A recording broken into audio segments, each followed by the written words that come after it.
That's a question for every single one of us. So we are now in an unprecedented situation. We will have to use every tool in the toolbox. So this brings me to my final question. How do we get people to change their behavior?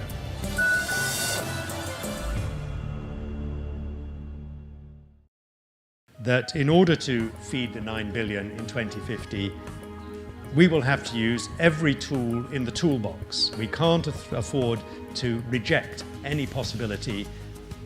Feeding the 9 billion is to produce more food with less input and without using more land. Can it be done? So a second approach would be to move to new technologies. And I mentioned 3 here: genetic modification, which I'm going to say a little bit more about in a moment, computer technology, and global positioning systems. It's going to involve all of us changing our behavior. And as part of that, it's going to involve all of us electing politicians who are prepared to be tough with us. If we are not willing to elect politicians who are prepared to take tough decisions for the benefit of our children and their children, we are not going to solve the problem of feeding the 9 billion. Thank you.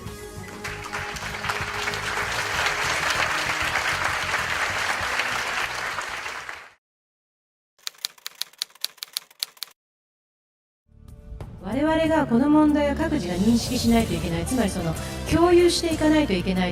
安定というのはとても大事なテーマで。Difficulty is there is no simple answer. There's no magic bullet. The other question is, what can science contribute?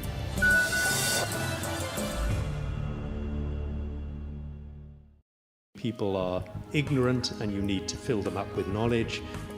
You engage in a conversation where people express their attitudes and concerns and you try to relate that to a scientific discourse. フードロスっていうのは科学で、日本のこの問題っていうのは科学で解決ができるところとできないところがあるように私は思っているんですけれども、農業の技術そのものをより高度にしていくということが一つ基本的に重要なことだと思いますね。農業効率って言いますと日本がかなり先に進んでいますから。Absolute crucial was never ever to claim that anything is absolutely safe, because nothing is absolutely safe.